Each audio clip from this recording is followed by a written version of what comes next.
Hi everyone, it's Miranda with Multiplicity Crafts, and today I am doing the Q&A that I had asked for questions in a previous video from, so I hope you enjoy. Now, I was going to show my face for this video and do a face-to-face, but I thought, well, to be perfectly honest with you, I didn't feel like putting makeup on and doing my hair, so I needed to get this video done, and I thought I could craft while I film this video. So let's go ahead and jump right in. Okay, this question is from Macon Crafts, and the question is, do you get to craft as your everyday job, or do you work outside the home as well? So this answer is, I'm probably going to way over answer this, but I just want to give you a little background. So I'm not rolling in the dough, let's just say, but I'm thankful for the income I do receive. But having said that, my three sources of income from Multiplicity Crafts are through affiliate sales, monetized YouTube videos, and then my product sales. So let me explain each just briefly. Affiliate sales is basically in the description box, usually if I'm using a particular product, let's say from scrapbook.com, I'll link to it below, but I'll have a special affiliate link. And if you click on that link and order directly from that link, it's still scrapbook.com. It's just my link is embedded in that. And so that way I get a little small percentage of the sale. Now, I don't see your name or any of your address or any of your personal information. It just shows me that somebody has, purchased from me through my affiliate link and that I've made a small percentage. So I make a little bit that way. Let's just say I'm not saleswoman of the year or anything, but I hate to push sales because I don't want to be too money hungry. I just want to craft because of the joy of it, and I just want to share crafting with others. But it is nice to be compensated from time to time for, my efforts, obviously. So, and then my monetized YouTube videos, you have to have over 1,000 subscribers and so many watch minutes, which is astronomical amount. But thankfully, just as a miracle, I reached that somehow. So I was monetized through YouTube, and I make maybe 2 paychecks from YouTube per year. It's not much, but the more views and likes and interaction I get on videos, I think that helps. And then finally, product sales. I have my Ink Navigator kit available at the Not Too Shabby shop, so I'm hoping to offer more products at some point, maybe. I'm just trying to balance everything and not get too many plates spinning all at once. So yeah, those are my 3 sources of income. Now for a little bit of history, when I was able to work outside the home, I was a nail tech for around 10 years. And so that was fun. I enjoyed that. And then I was also a dental assistant for about a year or two. And I did a little bit of secretarial work also. But then I had to quit working outside the home about 10 years ago when my health took a nosedive. I just have chronic health issues and have had my entire life. But they got to a point where I was unable to keep up with the pace of a full-time job. So my sole income is just from my ventures with Multiplicity Crafts, and then thankfully my husband has full-time work. Yeah, that is a long answer to your brief question. Okay, this question is from Allie K Creations, and she asks, how did you come up with the idea for your Facebook group and know how to work with stamp companies for hops? So for those of you who don't know, I oversee a Facebook group called Craft Collabs, and we currently have a little over 200 members. And so the idea for the group came to me in 2018. I was just thinking of ways to interact with other crafters. And so I have a lot of online friends who craft, and they have, either craft businesses or they have a craft YouTube channel or blog. So I thought it'd be a good opportunity for all of us to kind of collaborate together.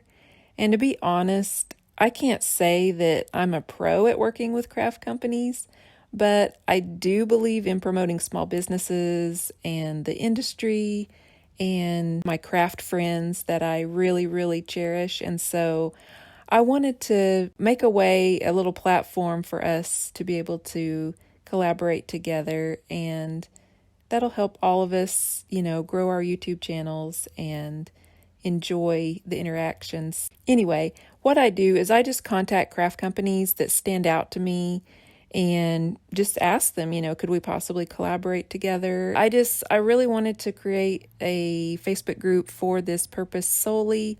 If you are a content creator, as they call us, for crafting, feel free to look me up on Facebook under Craft Collabs. Okay, I love this next question. It's from actually my sister, Hello Kimmy, and she asks, what do you think will be a craft innovation in 50 years, like a product, etc.? I really, really like this question. It made me think, but if I could just dream, I would say some kind of a robot or something that'll clean up our craft desk when we're done crafting. It would be like a dream come true. It'd be like the robot, Rosie the robot on the Jetsons. I think I could go for that. I think that would be a really, really neat idea, because I know a lot of crafters just like lament over having to clean up. Some enjoy it. Some really enjoy like organizing and stuff. But for the most part, I think if I were to take a poll, I think the vast majority would love to have a robot such as Rosie to come clean up the craft desk when crafting is done. The next few questions are from Andy Zach, and there are a few questions, so logically I'll start with the first one.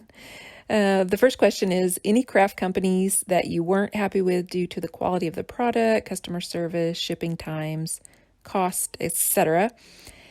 And honestly, it pains me to name names, but I will for you. So many years ago, I had placed an order through Tupelo Designs, LLC. And the reason I did, because they were offering free shipping at that time. And so my order never arrived through the mail. And so the funds were already taken out of my banking account. So I contacted them and saw if maybe something inadvertently had happened. And they said they would ship my order soon. So I waited and it never did ship. So then I contacted them again, and I'm not sure if whoever spoke with me maybe just was having a bad day or whatever, but they were just a little bit short with me. They did end up giving me a refund, I think, if I recall. This has been so many years ago. I don't even remember the full story, but I just remember that there was just a lot of time elapsed and there was no communication. And when they did communicate, they weren't all that just joyous to be speaking with me. So anyway, that wasn't the best thing, but here's the good news. It seems to me that they're under new ownership. Now, I'm not casting any shade on the old ownership. It may not have been on them. It may have just been somebody having a bad day. But anyway, they're under new ownership now, so that's good. So hopefully that has improved now that they're under new ownership. The next question is, what product, any, not just craft, do you want to invent? It doesn't have to be realistic. Now, I did sort of answer this before. I'm going to revert back to my previous answer about the robot cleaning the craft area. Yeah, definitely. That would be a hot selling item for sure. The next question is, what's your ideal day look like? So a dreamy day for me would be to wake up without fatigue and health issues. Oh, that would be amazing. And then me and my husband and my baby girl, we could all go out to eat Mexican food for lunch and maybe do a little craft shopping afterwards, or shop for baby clothes or something fun. And then we'd come home, maybe sit on the porch swing, enjoy the weather. It would be a beautiful spring day, and we could just have an enjoyable time together. Then later that evening, I could make dinner and maybe invite some family over for like a game night, play board games. Also would love to maybe my mom, she could play piano, and my great aunt, she's 92 right now, and she used to play guitar, and maybe if we could just, have some music, and my sister and I could sing, and we used to sing in a duet. Oh, and sometimes it's more like a whisper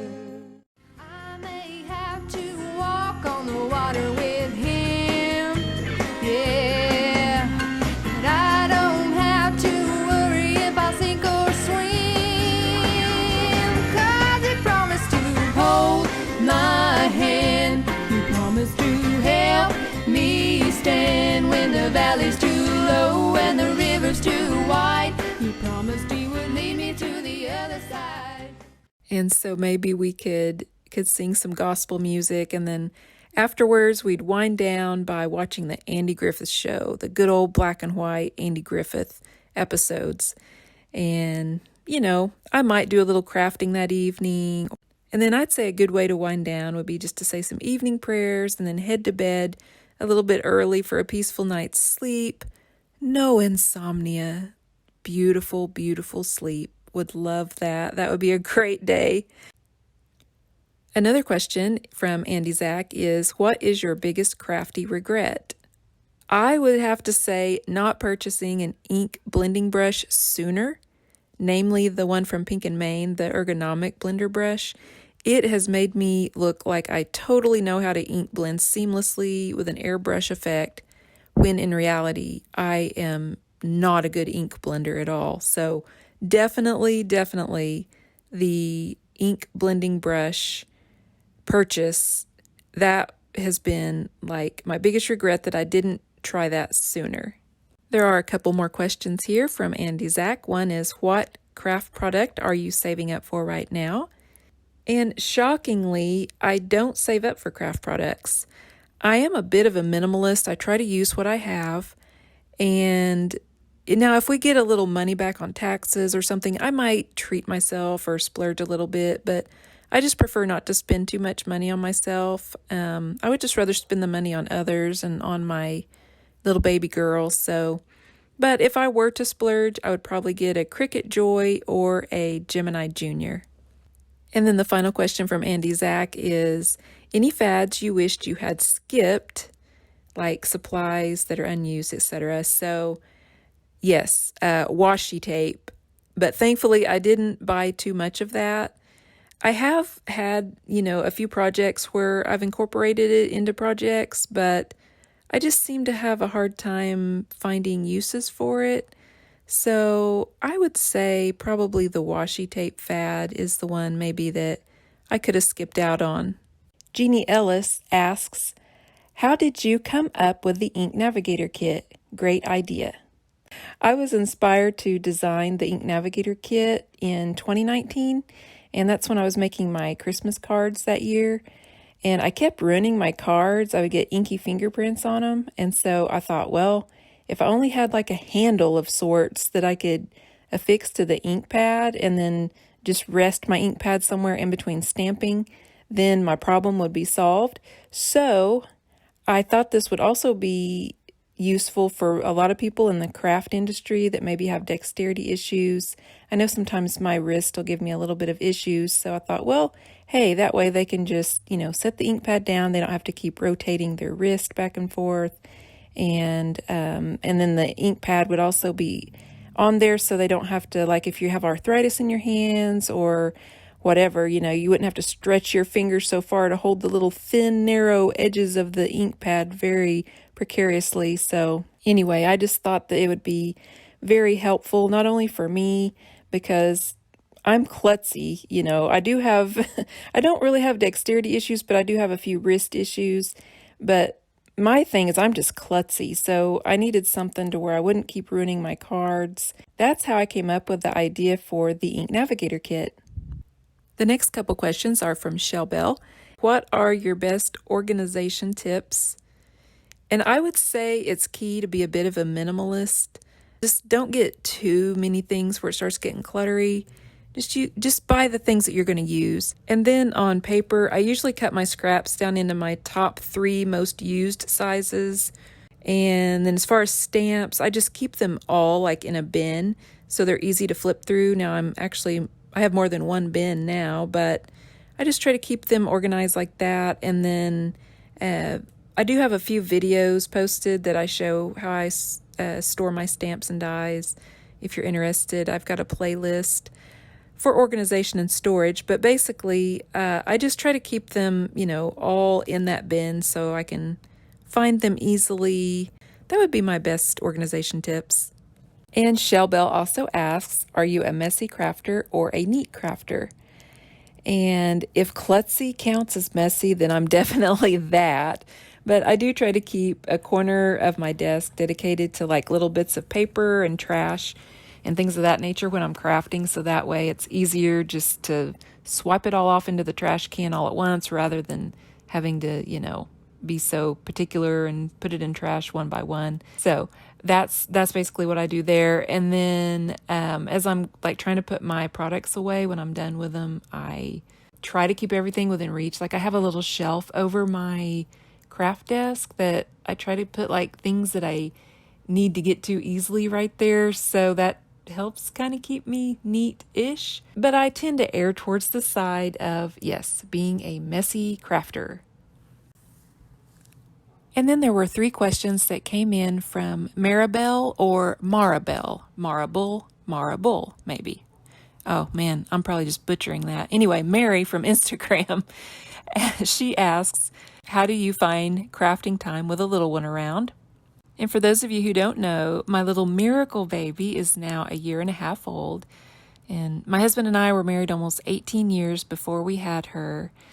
And so this was our first pregnancy ever, our first child ever. So we are older parents. I'm not ashamed to say I will be 40 this year. So I know there's been parents older than that, but to me, on my medical chart, they called me, I think, elderly maternal age. So that's the first time I'd been called elderly. But anyway, she's our little miracle baby. And if I catch a little time to craft, it's usually in the evening once she's in bed. But a lot of times I'm just too tired to craft, or the crafts are too noisy to do while she's sleeping in the next room. Think of revving up like a heat tool during nighttime hours. It just doesn't work out real well. So even just like rattling the little packaging on the like stamps to get me a stamp off or something of the packaging. Oh, I'm just like gritting my teeth trying to be quiet. It just, it doesn't work out great. And she's kind of a light sleeper, so I have to be really quiet if I do craft. But yeah, normally crafting happens in the evening. Let's move on to the next question. She asks, in one of your videos, you mentioned you wish you had your own paper line. Any chance that is in the works? Well, Mary, that would be awesome. I did make a digital paper pack and I sold it on Etsy for a short time, but that wasn't really the direction I wanted to go, so I just took that down. Because if I were to make my own paper line, I would want it to be like, the physical pads of paper that are printed that you can purchase. So at the moment, there's nothing in the works, but definitely would be a dream come true. And then the final question from Mary is, what brand of colored pencil sharpener do you like best? I'm going to have to go with the Boss Stitch electric pencil sharpener. It has been nothing but just good luck for me. I know a lot of people have trouble with like their pencil lead falling out or whatnot, but it gets your pencils nice and sharp without chewing them up or without, making the lead fall out. It's just a really, really great pencil sharpener. I even use it on my soft colored pencils, which like the Prismacolor, they're really, really soft and it works perfectly fine. So that would definitely be one that I highly recommend. Okay, now Janie, the craft princess, asks, my question for you is, what is your favorite craft? The answer to Janie's question is, I have dabbled in all different kinds of crafts, from jewelry making to paper quilling. I've did some wreath making, cross stitching, things of that nature. But I would have to say that there is probably not a craft I've met that I didn't like. So yeah, pretty much anything. But if I had to pick one favorite, my go-to is definitely still card making. Now, even though this video wasn't about this card I'm making, I did want to just show you the finished product. So, ta-da! Here it is. So I appreciate all of you staying with me for my Q&A today. I hope it wasn't too rambly and that you learned something and enjoyed the video. Now, if you would like more Q&As, just let me know. Or if you have any additional questions, I'm happy to answer in the comments. I hope you enjoyed this video. Thanks for watching.